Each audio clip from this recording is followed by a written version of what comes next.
Pada hari ini, kita akan belajar Matematik Tingkatan 2, KSSM, bab yang kedua, Pemfakturan dan Pecahan Algebra, dan subtopik 2.2, Pemfakturan, dan semestinya bersama Cikgu Hanim.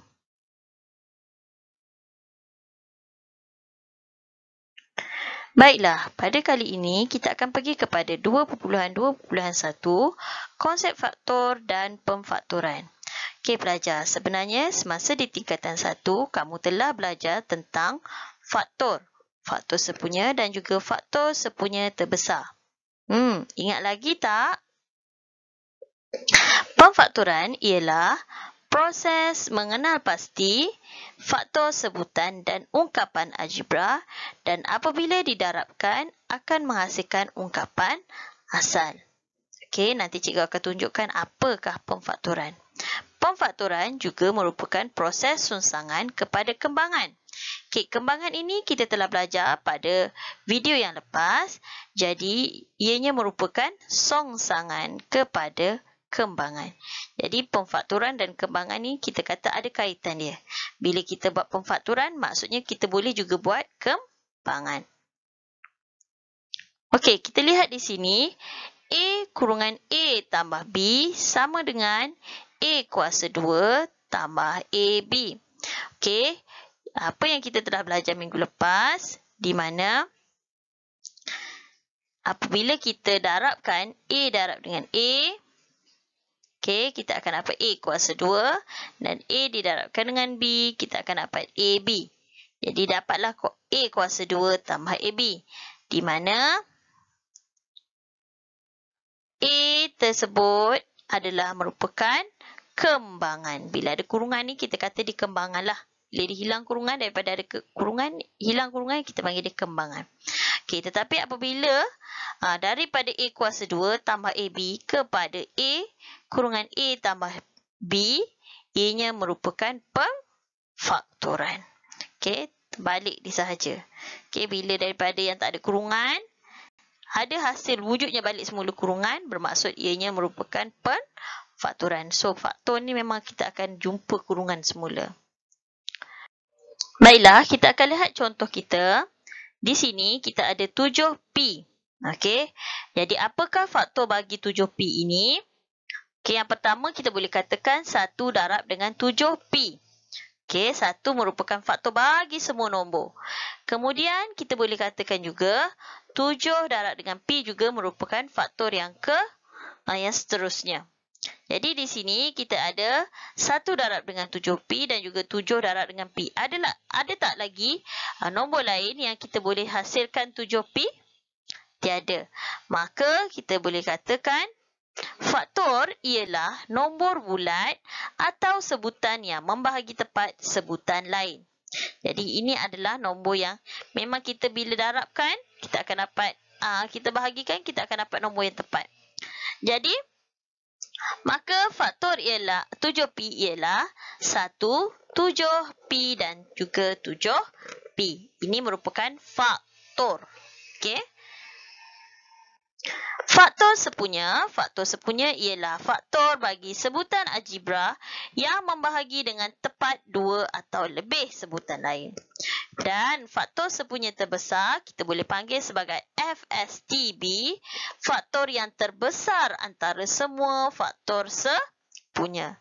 Jadi begitu pentingnya kamu perlu faham apakah itu faktor. Okey, baiklah, cikgu akan tunjukkan contoh yang seterusnya. Kita akan pergi kepada 2.2.2 pemfakturan ungkapan algebra dan cikgu akan tunjukkan kaedah yang pertama iaitu kaedah FSTB di mana kita akan buat secara pembahagian berulang. Okey, ada contoh di situ, faktorkan ungkapan 5x tambah 20. Jadi pembahagian berulang ini cikgu akan tulis dahulu 5x. Okey.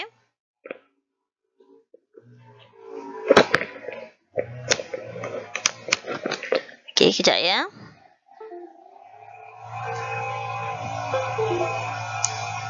Okey, di sini cikgu akan tulis 5x tambah 20.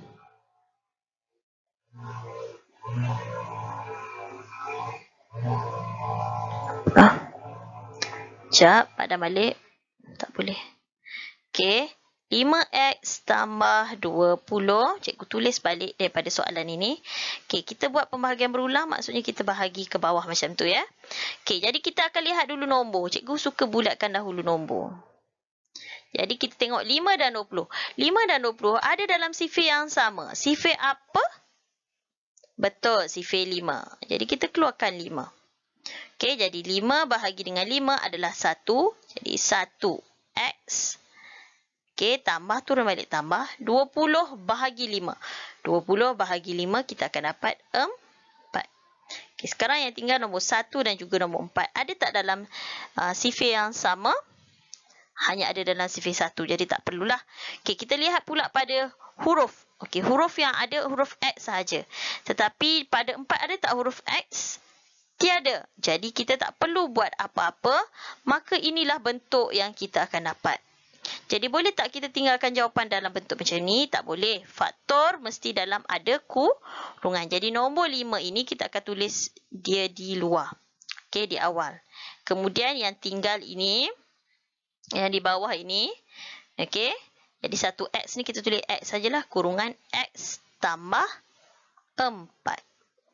Okey, inilah cara faktorkan menggunakan kaedah FSTB.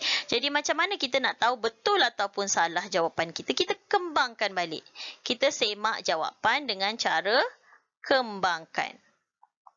Okey, semak jawapan. Kita kembangkan semula. Okey, kita kembangkan. Jadi kalau kita lihat 5 darab dengan x kita akan dapat 5x. 5 darab dengan 4 kita akan dapat 20 balik. Jadi betul lah, samalah seperti soalan kita tadi. Jadi kita punya kaedah betul. Dan jawapan pemfaktoran kita juga betul.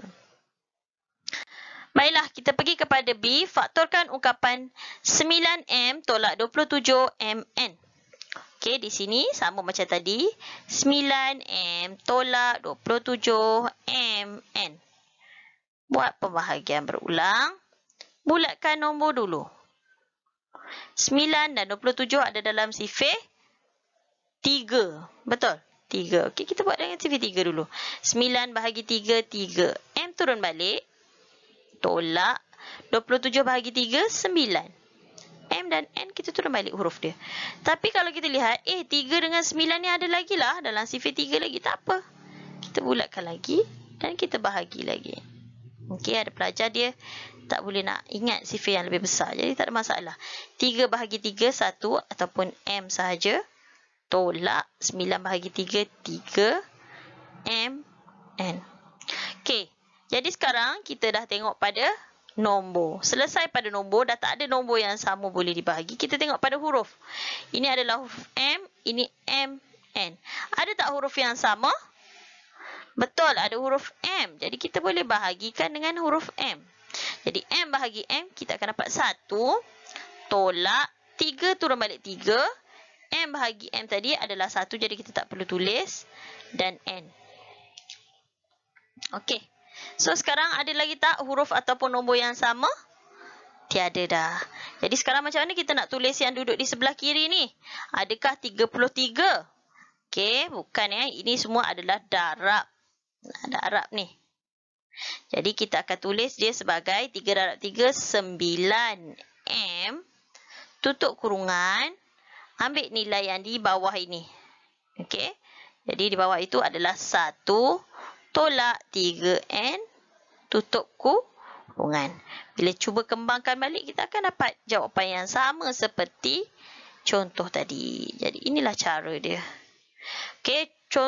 Contoh kita ada 2. Jadi cikgu harap dengan contoh yang telah cikgu berikan, kamu faham dengan kaedah FSTB ini. Dan cikgu harap kita akan bertemu lagi dalam sesi yang seterusnya. Okey, Assalamualaikum. Bye.